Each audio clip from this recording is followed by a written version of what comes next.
Good morning बच्चों। आज हम गिरधर कविराय की तीसरी कुंडली पढ़ेंगे। पहली कुंडली में हमने लाठी के गुणों के बारे में पढ़ा, जिसमें वो कहते हैं कि हमेशा ही लाठी अपने साथ रखिए, क्योंकि ये गड्ढे, नाली, तालाब हर जगह से रक्षा करती है, कुत्ते से रक्षा करती है और दुश्मन का सामना करने की भी हिम्मत आ जाती है, इससे सस्ते में मिलती है, इसलिए हमेशा अपने साथ रखना चाहिए। दूसरी कुंडली में उन्होंने कंबल के बारे में बताया कि किस तरह से कंबल सस्ते दाम में मिलती है, इसलिए हर आदमी आराम से इसे खरीद सकता है, आम आदमी को ये सुलभ है। उसके अलावा हमारे रेशम के और महंगे कपड़ों को सुरक्षित रखती है। कहीं भी हम इसमें गठरी बांध करके, सामान बांध करके ले जा सकते हैं और रास्ते में कहीं रात हो गई तो उसको झाड़ के बिछा भी सकते हैं। इस तरह से ये हमारे कंबल बहुत काम आने वाली चीज़ है, हमेशा अपने साथ रखना चाहिए। हमारी मर्यादा की रक्षा भी कंबल के द्वारा होती है। अब हम तीसरे कुंडली पर आते हैं। तीसरी कुंडली है, गुण के गाहक सहस नर, बिन गुण लहे न कोय, जैसे कागा कोकिला, शब्द सुने सब कोय। शब्द सुने सब कोय, कोकिला सबे सुहावन, दो को एक रंग, काग सब भय अपावन। कह गिरधर कविराय, सुनो हो ठाकुर मन के, बिन गुण लहे न कोय, सहस नर गाहक गुण के। इस कुंडली में गिरधर कविराय ने गुणों की महिमा का वखान किया है। के अनुसार जब हमारे पास गुण होते हैं, तमाम तरह के गुण अर्थात अच्छाइयाँ, जब हमारे पास अच्छाइयाँ होती हैं तो हमारा संसार में सम्मान होता है, लोग हमें पूछते हैं। लेकिन जब हमारे अंदर गुण नहीं होते, अच्छाइयाँ नहीं होती, बल्कि अवगुण होते हैं, बुराइयाँ होती हैं, तो हमारा लोग बहिष्कार करते हैं, हमसे लोग दूर भागते हैं, हमें लोग अपवित्र मानते हैं। इसके लिए उन्होंने कोयल और कौवे का उदाहरण लिया है। गिरधर जी कहते हैं कि गुण के गाहक, गाहक अर्थात ग्राहक, ग्राहक यानी जो खरीदारी करते हैं, जो पूछने वाले होते हैं। तो गुण के गाहक सहस नर, सहस यानी सहस्त्र, सहस यानी हजारों, यानी गुणों को पूछने वाले हजारों लोग हैं। बिन गुण लहे न कोई, यानी बिना गुण के, अगर आपके अंदर कोई गुण नहीं है, कोई अच्छाई नहीं है, लहे न कोई, कोई आपको लेगा नहीं, कोई अपने साथ आपको रखने वाला नहीं है ना। तो हम बाजार भी जाते हैं कोई सामान खरीदने, तो क्या होता है, अच्छी चीज़ों को खरीदते हैं, सड़ी गली चीज़ों को, खराब चीज़ों को नहीं ना खरीदते। तो उसी तरह से कबीरदास गिरधर कविराय भी कहते हैं कि गुणों को लेने वाले, गुणों के ग्राहक हजारों लोग हैं, जबकि अगर आपके अंदर कोई गुण नहीं है तो आपको कोई लेने वाला नहीं, अर्थात कोई पूछने वाला नहीं है। कैसे? जैसे कागा कोकिला, शब्द सुने सबको। कहते हैं कि जैसे कागा यानी कौवा और कोकिला यानी कोयल, जैसे कौवा और कोयल है, शब्द सुने सब कोय, कोकिला सबे सुहावन, यानी कौवा और कोयल दोनों बोलते हैं, दोनों की बोली को, दोनों की आवाज़ को लोग सुनते हैं, लेकिन कोकिला सभी को सुहावन लगती है, सभी के मन को भाती है, सुहावनी लगती है, अर्थात सभी के मन को भाती। कोयल की आवाज़, कोयल भी बोलती है, कौवा भी बोलता है, लेकिन दोनों की आवाज़ सुनते हैं, लेकिन कोयल की आवाज़ सबको प्यारी लगती है, कौवे को कोई ध्यान नहीं देता। दो को एक रंग, काग सब भय अपावन, दोनों ही एक जैसे हैं, एक ही रंग के हैं, दोनों ही काले हैं, लेकिन गुण की वजह से कोयल को लोग पूछते हैं, कोयल सबको प्यारी लगती है, जबकि कौवा सबको अपवित्र लगता है। अपावन यानी अपवित्र, कौवा कहीं बैठ जाता है तो लोग क्या कहते हैं, उसको उड़ाने लगते हैं, भगाने लगते हैं, है ना। तो दोनों ही काले हैं, लेकिन कौवे में अवगुण है, उसकी आवाज़ अच्छी नहीं है, तो इसलिए लोग उसे अपवित्र मान करके भगाते रहते हैं, जबकि कोयल की आवाज़ अच्छी है, कोयल के अंदर गुण भरा हुआ है, गुणवान है, इसलिए लोग उसको पसंद करते हैं, लोग उसकी आवाज़ को सुनते हैं।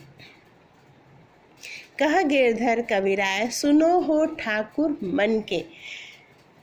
ठाकुर मन के, ये शब्द जो है वो इंसानों के लिए प्रयुक्त हुआ, क्योंकि इंसान अपनी मर्जी का मालिक है। ठाकुर यानी जो है मालिक, तो अपने मन के मालिक यानी हम अपने आप डिसीजन लेते हैं कि हमको किससे जुड़ना है, किससे संबंध रखना है, किससे नहीं रखना है, किससे बोलना है, किससे दूरी बनाना है, अपने अंदर किन किन गुणों का विकास करना है, किन किन अच्छाइयों को विकसित करना है, किन बुराइयों को नहीं अपनाना है, इसका फैसला हम अपने मन से ले सकते हैं। इसलिए कवि राय ने मनुष्य को मन का ठाकुर कहा, मन का मालिक कहा है। तो कहते हैं गिरधर कविराज जी कि सुनो हो ठाकुर मन के, यानी हे अपने मन के मालिक, यानी हे मनुष्यों सुनो, बिन गुण लहे न कोई, बिना गुण के संसार में कोई पूछता नहीं है, सहस नर गाहक गुण के। सभी जो है वो गुणों को पूछते हैं, जो इसके अंदर तमाम अच्छाइयाँ होती हैं उसको सभी मनुष्य पूछते हैं, सभी लोग पूछते हैं, और जिसके अंदर बुराइयाँ होती हों उसको लोग अपवित्र समझते हैं, उसको लोग किनारे कर देते हैं। इसलिए है मनुष्यों, अपने अंदर अच्छाइयों को विकसित करो और बुराइयों को दूर करो। इसके लिए उन्होंने कौवा और कोयल का उदाहरण लिया कि जिस तरह से कोयल काली है, कौवा भी काला है, लेकिन कोयल की गुण की वजह से, उसकी बोली की वजह से लोग उसको पसंद करते हैं, उस सबको सुहानी लगती है, जबकि कौवा अपनी बोली खराब कर कस बोली की वजह से सबको अपवित्र लगता है। इसका मतलब है कि सभी गुणों को पूछते हैं, तो हमें अपने अंदर गुणों को विकसित करना चाहिए और अपने अंदर से अवगुणों को दूर करना चाहिए। सुनो हो ठाकुर मन के, ठाकुर मन के मनुष्य के लिए क्यों शब्द प्रयोग किया? क्योंकि मनुष्य ये निर्णय ले सकता है कि हमें किस चीज़ को अपनाना है और किस चीज़ को त्यागना है। हमारा अपने मन पर अधिकार होता है, इसलिए हम अपने मन के मालिक हैं और हम ये डिसीजन, ये निर्णय ले सकते हैं कि हाँ, किन किन अच्छाइयों को हमें अपने जीवन में उतारना है और किन किन बुराइयों को अपने आप से दूर करना है। इसलिए मनुष्यों के लिए गिरधर कविराज जी ने ठाकुर मन के शब्द का प्रयोग किया है। अब आते हैं अगले कुंडली पर।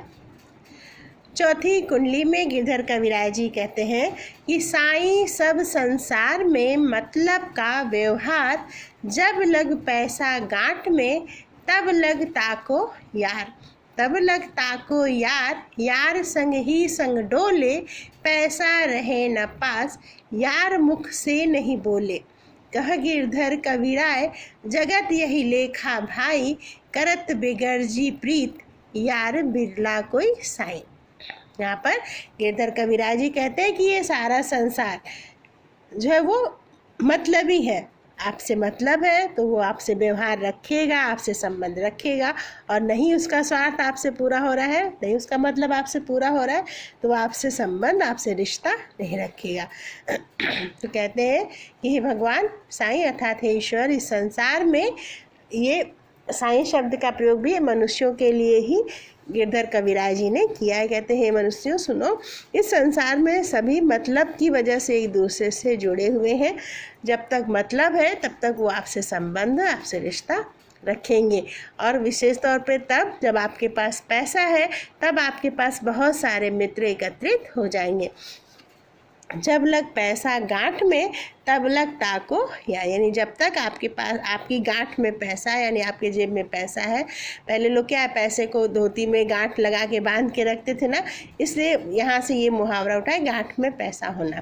कहते हैं कि जब तक आपकी गांठ में यानी आपकी जेब में, आपके पास में पैसा है आपके हाथ में, तब तक आपके बहुत सारे मित्र, बहुत सारे दोस्त बन जाएंगे। लेकिन और जब तक आपके पास पैसा है, बहुत सारे दोस्त बनेंगे और आपके आगे पीछे डोलते रहेंगे। यार संग ही संग डोले, यानी जहाँ जहाँ आप जाएंगे आपके साथ साथ वो लगे रहेंगे।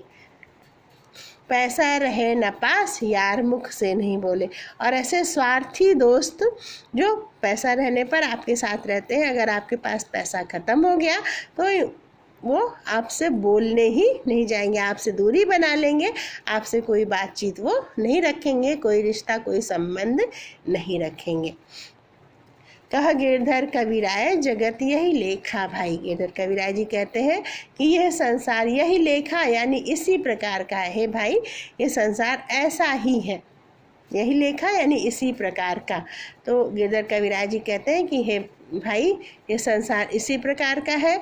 यहाँ पर अगर लोगों को स्वार्थ है, लोगों का मतलब है, तो आपसे संबंध रखेंगे। आपके पास पैसा है तो आपके बहुत सारे दोस्त बन जाएंगे और ये दोस्त आपके आगे पीछे घूमते रहेंगे। और जब आपके पास पैसा नहीं रह जाएगा तो ये आपको देख करके मुंह फेर लेंगे, आपसे बोलने भी नहीं जाएंगे। ऐसा ही ये संसार है। लेकिन करत बेगर्जी प्रीत, यार बिरला कोई साई। गिरधर कविराज जी कहते हैं कोई बिना गरज की प्रीत करे। बेगर्जी यानी बिना गरज का, यानी बिना मतलब का, आपसे बिना किसी स्वार्थ के अगर कोई प्रीति करता है, कोई प्रेम करता है, यार बिरला कोई साई, ऐसा कोई बहुत ही बिरला, बिरला नहीं बहुत मुश्किल से मिलने वाला, तो ऐसा कोई बहुत मुश्किल से ही मिलता है जो बिना किसी स्वार्थ के आपसे प्रेम करे। और अगर ऐसा कोई व्यक्ति आपका मित्र है तो उससे मित्रता को संभाल कर रखना चाहिए। इस प्रकार से संसार में जो आम परंपरा है और पैसे की वजह से जो दोस्त चिपकते हैं, जो दोस्त साथ रहते हैं, उनकी मित्रता पर गिरधर कविराज जी ने प्रकाश डाला है कि जब तक आपके पास पैसा है, जब तक आपसे लोगों का स्वार्थ पूरा हो रहा है, तब तक वो आपसे संबंध रखेंगे। आपके पास पैसा ख़त्म हो जाए तो ये ऐसे लोग आपसे मुंह फेर लेंगे, आपसे बोलने भी नहीं जाएंगे। लेकिन बिना स्वार्थ का अगर कोई आपसे प्रीत की करता है, यानी आपके पास पैसा नहीं तो भी वो आपसे दोस्ती बना के रखता है, ऐसा कोई संसार में मिलता है। और ऐसा ही मित्र सच्चा होता है और ऐसे मित्र को हमें पूरी तरह संभाल कर रखना चाहिए।